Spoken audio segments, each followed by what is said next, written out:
Hello students. आज मैं आपके सामने कौटिल्य के बारे में बात करने आया हूँ। उनकी एक थ्योरी है जिसका नाम है सप्तांग थ्योरी। सभी स्टूडेंट्स ने सुना ही होगा। बहुत सारे एग्जामिनेशंस में, एकेडमिक एग्जामिनेशंस में, एमए में, बीए में लिखने को आता है। तो जो स्टूडेंट नोट्स लिखते हैं वो कृपया नोट्स लिखिएगा अपने कॉपी पर। उससे बहुत सारी बातें क्लियर होती हैं। ठीक है, जहाँ तक कौटिल्य की बात करें तो कौटिल्य को विष्णुगुप्त के नाम से जाना जाता है। मेनली विष्णुगुप्त ही उनका एक्चुअल नाम था। ठीक है, इनको चाणक्य भी बोला जाता है। जैसा कि जानते हैं हम लोग कि नंद वंश जो था उसको इन्होंने ख़त्म किया था चंद्रगुप्त मौर्य के सहारे। ठीक है, चंद्रगुप्त मौर्य को इन्होंने उठा करके एक बहुत बड़ा शासक बनाया है, राजा बनाया, और उनसे जो है सो नंद वंश का समाप्ति किया। ठीक है, तो आई होप आप लोगों को मेरे वीडियोस से कुछ बेनिफिट्स मिलते होंगे, कुछ समझ में आता होगा। बहुत इजी लैंग्वेज में नोट्स बनाता हूँ मैं। ठीक है, तो मेरे चैनल को अभी तक अगर आपने सब्सक्राइब नहीं किया तो सब्सक्राइब करो, लाइक करना वीडियो पर, और कमेंट ज़रूर करना क्योंकि कमेंट बहुत मायने रखते हैं। आप किस कॉलेज से देख रहे हो वीडियो, किस जगह से देख रहे हो वीडियो, कैसा लगा वीडियो, उसको कमेंट ज़रूर कीजिएगा और ज़्यादा से ज़्यादा शेयर कीजिए। और एक दरख्वास्त आप लोगों से और है, एज अ जो स्टूडेंट फाइनेंशियली कैपेबल हैं वो कृपया सुपर थैंक्स के माध्यम से हमारे चैनल को सपोर्ट करो, हमें सपोर्ट करो, ताकि मैं इजी नोट्स ले करके आता रहूं। ठीक है, सुपर थैंक्स के माध्यम से या फिर मेरे चैनल को ज्वाइन करके। जो स्टूडेंट कैपेबल है उनसे कह रहा हूँ, बाकी स्टूडेंट्स फ्री ऑफ कॉस्ट काम कीजिए, कोई दिक्कत नहीं है, लेकिन जो स्टूडेंट कैपेबल हैं वो कृपया इस चैनल को थोड़ा सपोर्ट करो। ठीक है, आपके सपोर्ट पर ये चैनल चलेगा, तो कृपया करके सपोर्ट कीजिए आप लोग। और जिनको नोट्स लिखना है वो नोट्स लिखिए, 3 से 4 बार वीडियो देखिएगा, ऑटोमेटिकली सब दिमाग में रहेगा। बहुत इजी लैंग्वेज में है। चलिए इंट्रोडक्शन, भूमिका से बात करते हैं। Saptang theory of state of Kautilya. ठीक है, तो इसमें कौटिल्य का जन्म प्राचीन ऐतिहासिक नगरी तक्षशिला में हुआ था। तक्षशिला में हुआ था। वह मौर्य साम्राज्य की आधारशिला रखने वाले चंद्रगुप्त मौर्य का समकालीन था। जैसा कि मैंने बताया कि उन्होंने जो है सो चंद्रगुप्त मौर्य को उठाया और एक शासक बनाया, एक बहुत बेहतरीन राजा बनाया। वह 400 से 300 बीसी का विचारक था। वह भारत का एक महान कूटनीतिज्ञ है। वह अनेक नामों से प्रसिद्ध है, जैसे विष्णुगुप्त और चाणक्य भी उसे कहा जाता है। जैसा कि मैंने शुरू में ही बताया कि विष्णुगुप्त और चाणक्य भी उनको कहा जाता है। उसका वास्तविक नाम विष्णुगुप्त था। उसे कौटिल्य इसलिए कहा जाता है कि उसका जन्म कुटिल नामक ब्राह्मण वंश में हुआ था। उसके पिता का नाम चाणक्य था, इसलिए उसे चाणक्य भी कहा जाता है।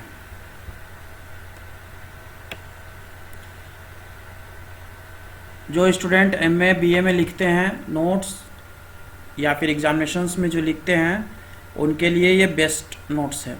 चंद्रगुप्त मौर्य कौटिल्य का शिष्य था, जैसा कि मैंने बताया।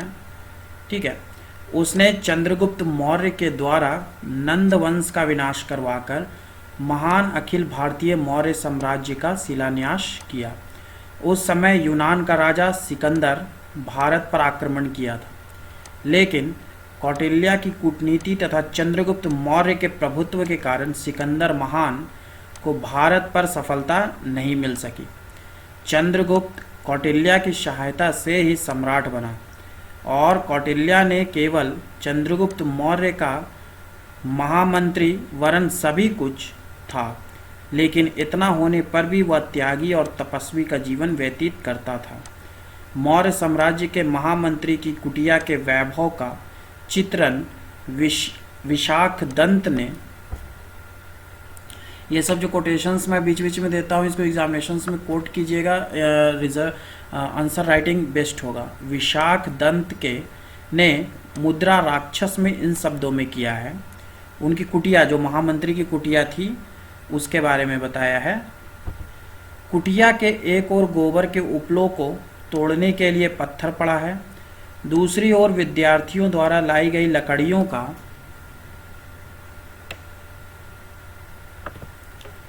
गट्ठर पड़ा हुआ है।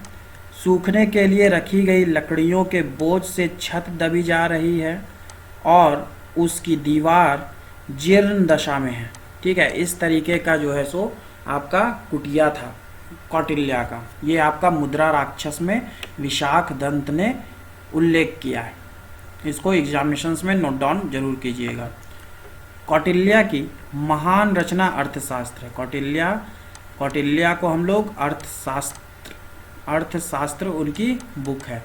ठीक है, इसके लिए जानते हैं, जिसमें उसने तत्कालीन परिस्थितियों की पृष्ठभूमि में राजनीतिक विचारों का उल्लेख किया है। कौटिल्य ने अपने ग्रंथ में राजतंत्र का समर्थन किया है। ठीक है, इसलिए बहुत सारे यूजीसी एग्जाम्स में या यूपीएससी में क्वेश्चंस आते हैं, तो दिमाग में रखिएगा कि कौटिल्य जो है वो एंशियंट थिंकर है। तो ऑन डैट केस इन्होंने चंद्रगुप्त मौर्य को राजा बनाया है, तो ऑन डैट केस ये जो है सो राजतंत्र के ही सपोर्टर रहेंगे। ठीक है, ये जो है सो राजतंत्र के ही सपोर्टर रहेंगे। नेक्स्ट आपका ओरिजिन ऑफ द स्टेट, राज्य की उत्पत्ति के बारे में देखते हैं। सुपर थैंक्स के माध्यम से इस चैनल को सपोर्ट कीजिए। जो फाइनेंशियली आप लोग स्ट्रांग है वो बच्चे। कौटिल्य ने राज्य को मानव जीवन के लिए एक आवश्यक और कल्याणकारी संस्था माना है। उसकी दृष्टि में मानव का सुखमय जीवन राज्य में ही संभव है। उसने अर्थशास्त्र में राज्य की उत्पत्ति के किसी सिद्धांत की विधिवत और क्रमबद्ध रूप से विवेचना नहीं किया है। वस्तुतः कौटिल्य राज्य की उत्पत्ति का आधार संविदा में देखता है। उसके अनुसार आदिम काल की अराजकता पूर्ण दशा से उबकर लोगों ने आपस में समझौता किया, जिससे राज्य की उत्पत्ति हुई। जस्ट लाइक सोशल कॉन्ट्रैक्ट आप लोग रखिए। ठीक है, कि सोशल कॉन्ट्रैक्ट कि ऐसे आदिम काल में कोई भी किसी को भी मार दे रहा है, किसी को भी काट दे रहा है, तो ऑन डैट कैसे एक सोशल कॉन्ट्रैक्ट हुआ कि नहीं हम लोग इस समाज के ऐसे रहेंगे, ये समाज कैसे रहेंगे, ये समाज कैसे रहेंगे, ये समाज कैसे रहेंगे, और उसी के आधार पर जो है सो राज्य की उत्पत्ति हुई, स्टेट ओरिजिन किया। ठीक है, कमेंट बॉक्स में जरूर लिखिएगा कि आप कहाँ से वीडियो देख रहे हो, किस यूनिवर्सिटी से ये वीडियो को देख रहे हो, और सुपर थैंक्स के माध्यम से या फिर चैनल ज्वाइन करके आप लोग फाइनेंशियली हमको हेल्प कीजिए। जो भी स्टूडेंट फाइनेंशियली स्ट्रांग है उनके बारे में बोल रहे हैं। ठीक है, नेक्स्ट हमारा सप्तांग थ्योरी, 7 ऑर्गन्स और एलिमेंट्स ऑफ द स्टेट्स के बारे में देखेंगे। तो सप्तांग थ्योरी के बारे में बात करेंगे। तो सप्तांग थ्योरी के बारे में मोटा मोटे दिमाग में रखिए कि आपका पहला आपका आएगा स्वामी, सेकंड आएगा आमत्य,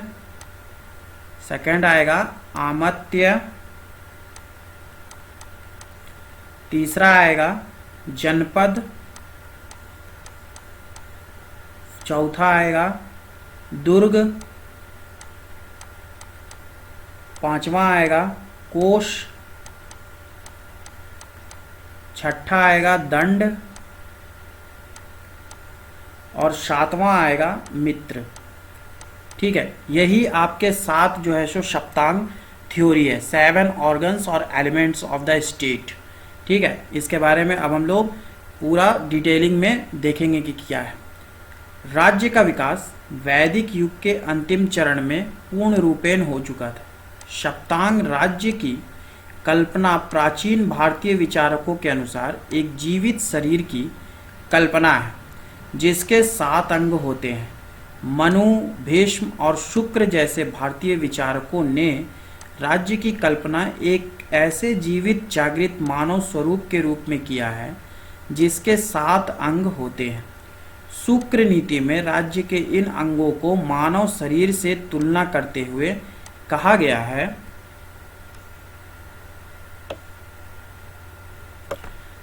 है इस शरीर रूपी राज्य में राजा सिर के समान है, आमत्य आँख है, सुद्रत कान है, कोश मुख है, बल मन है, दुर्ग हाथ है और राष्ट्र पैर है। ये आपका शुक्र नीति में बात की गई है।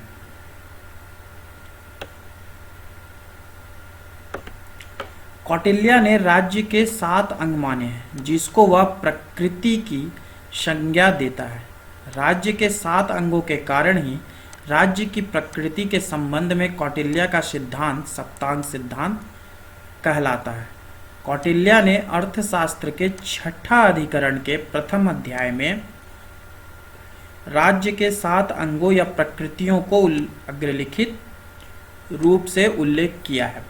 यह दिमाग में रखिएगा कि कौटिल्य अर्थशास्त्र के 6ठा अधिकरण के प्रथम अध्याय में सप्तांग सिद्धांत के बारे में बात करता है। बहुत सारे एग्जाम्स में पूछा जा चुका है ये क्वेश्चन, ठीक है। 6ठा अधिकरण के प्रथम अध्याय में, जिसमें आपका स्वामी, आमत्य, जनपद, दुर्ग, कोष, दंड और मित्र के बारे में बताया गया है। यही 7 आपके ऑर्गन्स हैं, ठीक है। पहला हम लोग स्वामी के बारे में डिस्कस करेंगे।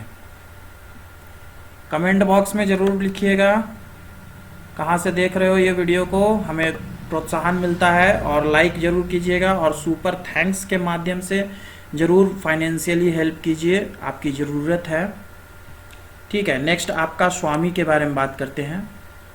राज्य के 7 अंगों में स्वामी या राजा का स्थान सर्वप्रथम है। राजा की महत्वपूर्ण स्थिति को दृष्टि में रखते हुए कौटिल्य ने उसे स्वामी का नाम दिया। स्वामी से उनका अर्थ आदेश देने वाला या शासन करने वाला से है, ठीक है। स्वामी यानी किंग, ठीक है, मतलब आदेश देगा, आज्ञा पालन करेगा पूरी प्रजा, ठीक है। अर्थशास्त्र की शासन प्रणाली में राजा संपूर्ण शासन की धुरी है तथा शासन संचालन में सक्रिय रूप से भाग लेने तथा शासन की गति प्रदान करने में राजा का एकमात्र स्थान है। कौटिल्य अपने राजा को केवल शासक ही देखना नहीं चाहता, बल्कि वह तो उसे राजर्षि देखना चाहता है, ठीक है। मतलब किंग जो है वो आपका सेंटर है, सारी शक्तियां इसके अंतर्गत है, बाकी सारी प्रजा जो है वो आपका इससे संचालित होंगी, ठीक है। कौटिल्य ने कहा है कि राजा में अनेक गुण होने चाहिए। जैसे राजा के गुणों के बारे में देखते हैं, इसके बाद मैं वीडियो लाऊंगा कि राजा कैसा था कौटिल्य का, ये भी वीडियो लाऊंगा। जैसे विवेक, शस्त्र ज्ञान, विनम्रता, समयानुकूल व्यवहार करने की योग्यता, प्रजा के पोषण तथा रक्षण की क्षमता, शत्रु और मित्र का ज्ञान, त्रुटियों को समझने की शक्ति तथा चापलूसी में न फंसने की जागरूकता, ठीक है। ये सारी जो है सो आपका एक आइडियल किंग के कैरेक्टरिस्टिक्स के बारे में कौटिल्य ने बताया है। राजा को हमेशा राज्य हित में काम करना चाहिए तथा उसका व्यक्तिगत आचरण ठीक होना चाहिए और उसे संयमी तथा चरित्रवान होना चाहिए। प्लेटो के दार्शनिक राजा के समान सर्वगुण संपन्न होना चाहिए। यहाँ प्लेटो के दार्शनिक राजा से कंपैरिजन किया गया है। नेक्स्ट आता है आमत्य। आमत्य मीन्स होता है मंत्री, ठीक है, मंत्री या ऑफिसर्स जो भी कह लीजिए आज के समय में, मिनिस्टर्स एंड ऑफिशियल्स। साधारणतः आमत्य का अर्थ मंत्री से लगाते हैं, लेकिन कौटिल्य के अनुसार मंत्री और प्रशासनिक अधिकारी दोनों से है। आमत्य राज्य का दूसरा अंग है जो प्रशासन संचालन की दृष्टि से महत्वपूर्ण है। कौटिल्य ने इसकी महत्ता पर प्रकाश डालते हुए कहा है कि एक पहिए की गाड़ी की भांति राजकाज भी बिना सहयोग से नहीं चलाया जा सकता है। इसलिए राजा को चाहिए कि वह सुयोग्य आमत्यों की नियुक्ति करे। मान लीजिए सेंटर में आपका किंग है तो किंग बोल दिया ये कर दो, वो कर दो, ऐसे कर दो, वैसे कर दो। बाकी काम करवाना प्रजा में किसका काम है? वो आपका मिनिस्टर्स ही जाएंगे वहाँ पर, या फिर ऑफिसर्स ही जाएंगे प्रजा में, ठीक है, प्रजा में तो वही जाएंगे, ठीक है। तो आपका पहला किंग, दूसरा आपका आमत्य यानी मिनिस्टर्स या ऑफिसर्स, ठीक है। मेरे वीडियो से बेनिफिट लग रहा हो कमेंट बॉक्स ज़रूर करना और ज़्यादा से ज़्यादा शेयर करो। आप लोगों के सपोर्ट की बहुत ज़रूरत है अब मुझे। कौटिल्य का कथन है कि राजा को चाहिए कि वह निष्ठावान तथा योग्य व्यक्तियों को ही आमत्य पद पर नियुक्त करे तथा अपने संबंधियों, सहपाठियों, सिफारिशी व्यक्तियों को आमत्य ना बनाएं यदि वे इसकी पात्रता नहीं रखते हैं। ठीक है, कौटिल्य का विचार है कि आमत्यों के चरित्र की परीक्षा के बाद ही उनकी नियुक्ति होनी चाहिए।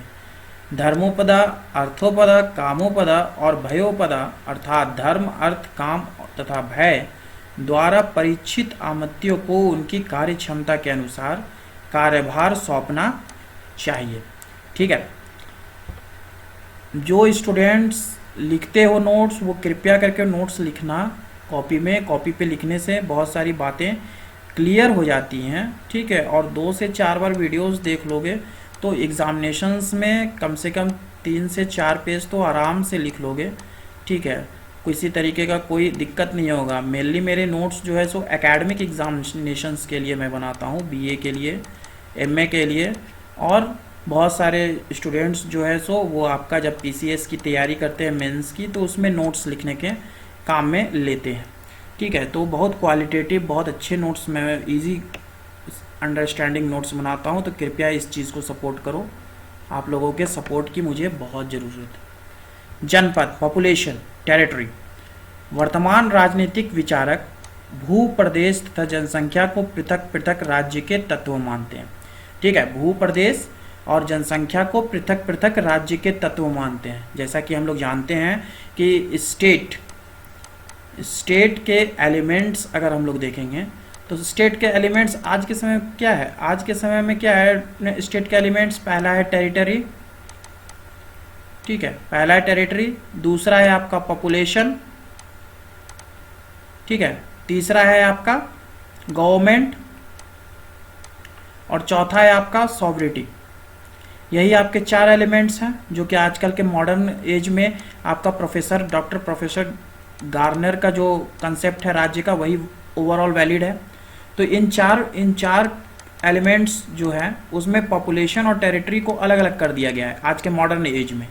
लेकिन यहाँ पर जो है सो भू प्रदेश और क्या कहते हैं जनसंख्या को अलग अलग नहीं किया गया है, एक ही में रखा गया है, जिसको कहा गया है जनपद।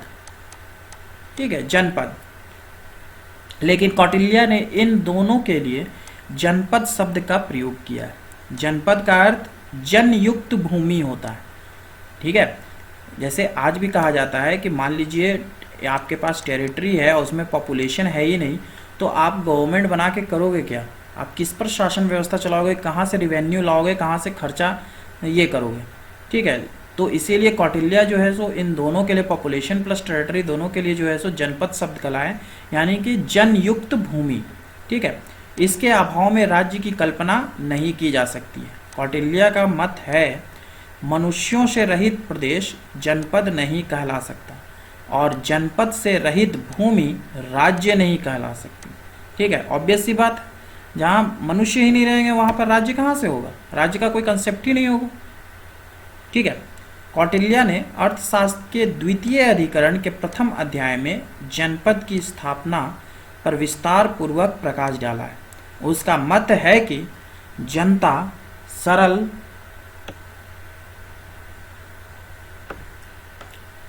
हृदय वाली, निष्ठावान, स्वाभिमानी और संपन्न होनी चाहिए। यह ऐसी होनी चाहिए कि राजा द्वारा लगाए गए कर को चुकाने की क्षमता रखती हो तथा स्वेच्छा से अदा करती हो। वह शासक ही आज्ञाओं का पालन स्वाभाविक रूप से करे। ठीक है, वह शासक की होगा यहाँ। ठीक है, वह शासक की आज्ञाओं का पालन स्वाभाविक रूप से करे। भूमि के विषय में कौटिल्य का विचार है कि वह सर्वगुण संपन्न हो, उसमें नदी, तालाब, जंगल, खाने, जलीय और स्थलीय मार्ग, उपजाऊ मिट्टी, हर प्रकार के पशु पक्षी, दुर्ग और पर्वत आदि होने चाहिए। उसने पड़ोसी राज्यों के संबंध में कहा है कि सीमावर्ती राज्य अधिक शक्तिशाली नहीं होना चाहिए। ठीक है, बाद में हम लोग इसमें जो है सो फॉरेन मैं वीडियो लाऊंगा कौटिल्य के फॉरेन पॉलिसी पर और आइडियल किंग पर। ठीक है, आप लोगों का सपोर्ट रहा तो आप लोग सपोर्ट करो। नेक्स्ट आपका दुर्ग के बारे में बात करते हैं। दुर्ग यानी फोर्ट। कौटिल्य ने अर्थशास्त्र के दूसरे अधिकरण के तीसरे और चौथे अध्याय में दुर्ग पर विचार किया। दुर्ग राज्य के प्रति रक्षात्मक और आक्रमण शक्ति दोनों का प्रतीक है। उसका बहुत बड़ा सामरिक महत्व हुआ करता है। अपनी रक्षा के लिए तथा पड़ोसी देशों पर आक्रमण करने के लिए मजबूत किला रहना बहुत ही आवश्यक है, जिसमें सेना के लिए अच्छी मोर्चाबंदी, पानी, भोज्य सामग्री, बारूद आदि का उचित प्रबंध हो। कौटिल्य के अनुसार दुर्ग 4 प्रकार के होते हैं। ये बहुत बार एग्जामिनेशंस में पूछा जा चुका है, इसलिए इसको दिमाग में रखिएगा। पहला है औद्योगिक दुर्ग यानी वाटर फोर्ट, जो चारों तरफ पानी से घिरे हुए हों, मतलब पानी के बीच में जो है आपका किला बना हुआ हो। दूसरा है आपका पर्वत दुर्ग, पर्वतों के बीच में। तीसरा है आपका डेजर्ट फोर्ट, मरुस्थल में। और चौथा है आपका वन दुर्ग यानी फॉरेस्ट में। ठीक है, इसको दिमाग में रखिएगा। Water fort, hill fort, desert fort and forest fort. ठीक है, ये 4 जो है सो आपका बहुत बार एग्जामिनेशंस में पूछा जा चुका है यूजीसी के, तो इसलिए इस 4 दुर्ग को दिमाग में रखिएगा। पहला पानी, दूसरा आपका पर्वत, तीसरा आपका मरुस्थल और चौथा आपका वन। ये 4 जगह आपका फोर्ट।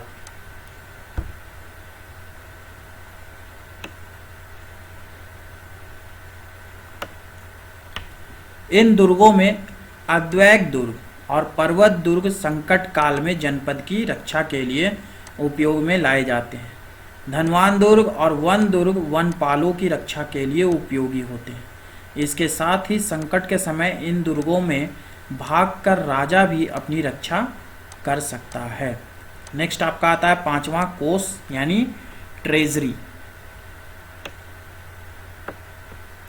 राज्य के प्रत्येक कार्य के लिए धन की आवश्यकता होती है। ऑब्वियस सी बात है, कोई भी राज्य चलेगा तो विदाउट धन नहीं चलेगा। इसलिए राजा का महत्वपूर्ण आधार कोष है। राजा का पहला कर्तव्य है कि वह कोष की वृद्धि करे। अर्थशास्त्र में अर्थ की प्रधानता है। कौटिल्य का मत है कि धर्म, अर्थ और काम, इन तीनों में अर्थ प्रधान है। ठीक है, क्योंकि पूरी दुनिया जो है वो पैसे के पीछे ही भाग रही है, पैसा ही चाहिए। ठीक है, धर्म और काम अर्थ पर निर्भर है। ठीक है, अगर मान लीजिए जहाँ पर आप मेहनत कर रहे हो, अगर वहाँ से आपको पैसा नहीं आएगा तो फिर धर्म और काम दोनों खत्म हो जाएंगे। ठीक है, वह आगे कहता है कि जब मनुष्य अपने कर्तव्यों का पालन धन के बिना नहीं कर सकता है, तो फिर राज्य संचालन जैसा बड़ा कार्य धन के बिना कैसे संपन्न होगा।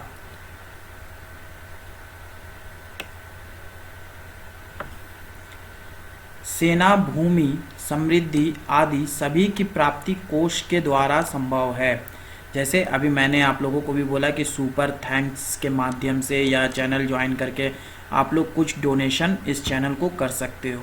तो मुझे भी बहुत सारी चीज़ों को आप लोगों के लिए बेटर करने का ये मिलेगा। ठीक है, क्योंकि विदाउट कोष जो है वो कुछ भी पॉसिबल नहीं है।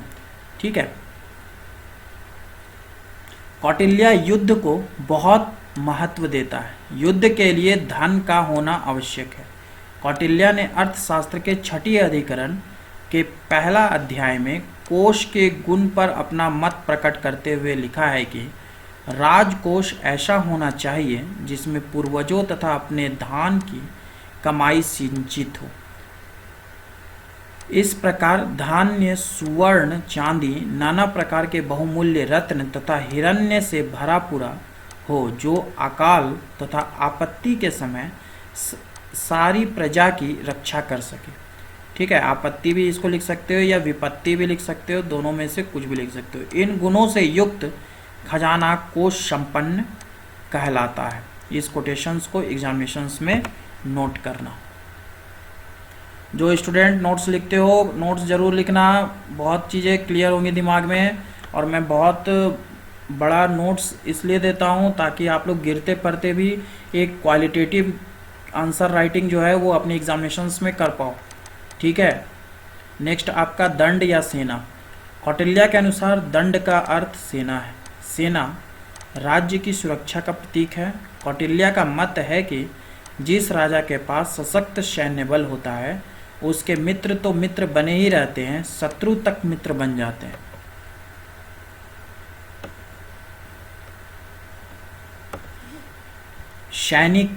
सैनिक वंश परंपरागत, अनुशासित, प्रशिक्षित, वीर, स्वाभिमानी तथा राष्ट्र प्रेमी होना चाहिए। कौटिल्य का विचार है कि सेना में अधिकांशतः क्षत्रिय को लिया जाना चाहिए क्योंकि वे वीर, साहसी तथा युद्ध विद्या में निपुण होते हैं, लेकिन आवश्यकता पड़ने पर वैश्य और शूद्र को भी सेना में लिया जा सकता है। ठीक है, जैसा कि कास्ट सिस्टम जो है हमारे समाज में, वो क्या कहता है, ब्राह्मण, क्षत्रिय, वैश्य, शूद्र, 4 स्थिति में बांट दिया है। ठीक है, तो इनका कहना है कि मेनली जो है सो क्षत्रिय को लेना चाहिए क्योंकि वो जो है सो साहसी होते हैं, वीर होते हैं, युद्ध विद्या में निपुण होते हैं, लेकिन आवश्यकता जब आपकी लड़ाई होने लगती है तब आपका वैश्य और शूद्र को भी ले लेना चाहिए। ठीक है, सैनिक को स्वामी भक्त होना चाहिए, उन्हें राजा की आज्ञा का सदा पालन करना चाहिए, उन्हें राज्य के प्रति निष्ठावान होना चाहिए तथा राज्य की सेवा के लिए तत्पर रहना चाहिए।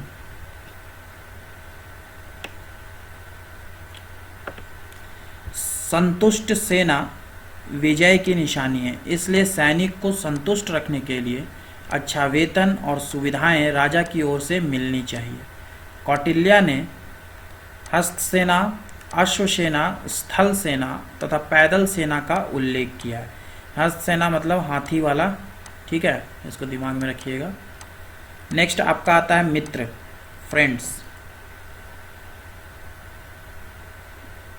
कमेंट बॉक्स में ज़रूर लिखिएगा स्टूडेंट्स, आप कहाँ से देख रहे हो ये वीडियो को, किस कॉलेज, किस यूनिवर्सिटी से देख रहे हो, और वीडियो कैसा लगा, क्या लगा, बेनिफिट आप लोगों को लगा कि नहीं लगा, वो भी बताइएगा।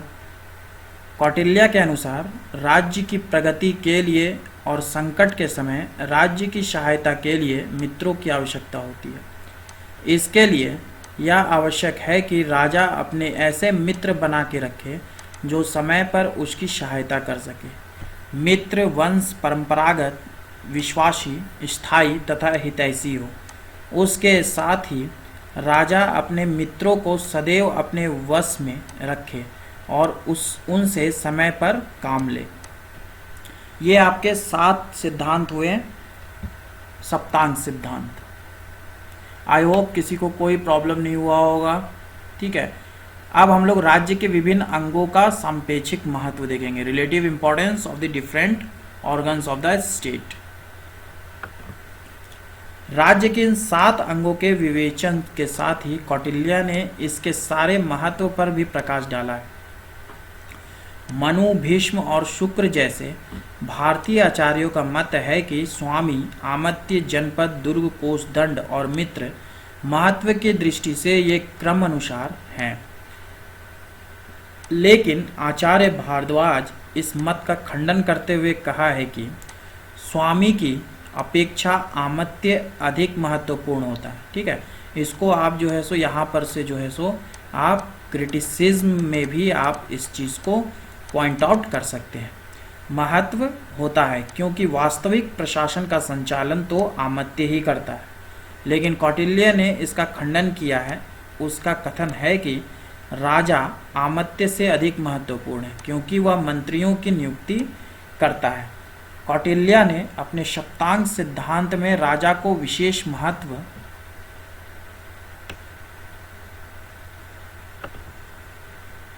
दिया है और वह राजा के पूरे शासन की आधारशिला मानता है। डॉक्टर घोषाल ने अपनी पुस्तक ए हिस्ट्री ऑफ पॉलिटिकल पार्टी में लिखा है कि The Kautilya's king is the master key to the working of the whole administrative machine, appointing, guarding, correcting, strengthening and shaping its different factors। ठीक है, इस चीज़ को जो है सो एग्जामिनेशन में कोट करना, एग्जामिनेशन में आंसर राइटिंग अच्छी होगी। इस प्रकार कौटिल्य ने सप्तांग सिद्धांत में राजा को सर्वोपरि स्थान दिया है। ऐसे मूलतः उसने राज्य के 2 ही अंग बतलाया है, राजा और राज्य, लेकिन आधुनिक विद्वान राज्य के 4 तत्व मानते हैं। जैसा कि मैंने आप लोगों को शुरू में ही बताया कि अब जो है सो 4 तत्व माना जाता है, जनसंख्या, भूभाग, सरकार और संप्रभुता, यही 4 चीज़ मैंने बताया था। ठीक है, जो कि ये प्रोफेसर गार्नर का दिया हुआ है स्टेट का थ्योरी। ठीक है, आज के युग में दुर्ग का कोई महत्व नहीं है। आज के समय में किला कोई भी राज्य बनाता है क्या? नहीं, खत्म कहानी हो गया किला। यदि हम कौटिल्य के सप्तांग सिद्धांत का मूल्यांकन तत्कालीन परिस्थितियों के संदर्भ में करें तो वह अपने आप में महत्वपूर्ण स्थान रखता है। ठीक है, कुछ स्टूडेंट से बात कर लेता हूँ। मैं राजदेव गुप्ता हूँ, आप लोगों के लिए बहुत इजी अंडरस्टैंडिंग नोट्स लाता हूँ, बहुत मेहनत करके नोट्स लाता हूँ। तो कृपया जो फाइनेंशियली स्ट्रॉन्ग स्टूडेंट्स हैं वो आप सुपर थैंक्स के माध्यम से कुछ अमाउंट अगर डोनेट कर सकते हैं तो डोनेट कीजिए, और अगर मेरे चैनल को ज्वाइन कर सकते हैं तो ज्वाइन कीजिए। ठीक है, आई होप ये वीडियो अच्छा लगा हो। कमेंट बॉक्स में ज़रूर लिखिएगा कि कैसा लगा, कहाँ से आप ये वीडियो देख रहे हो, किस यूनिवर्सिटी से देख रहे हो। And thanks for watching my video.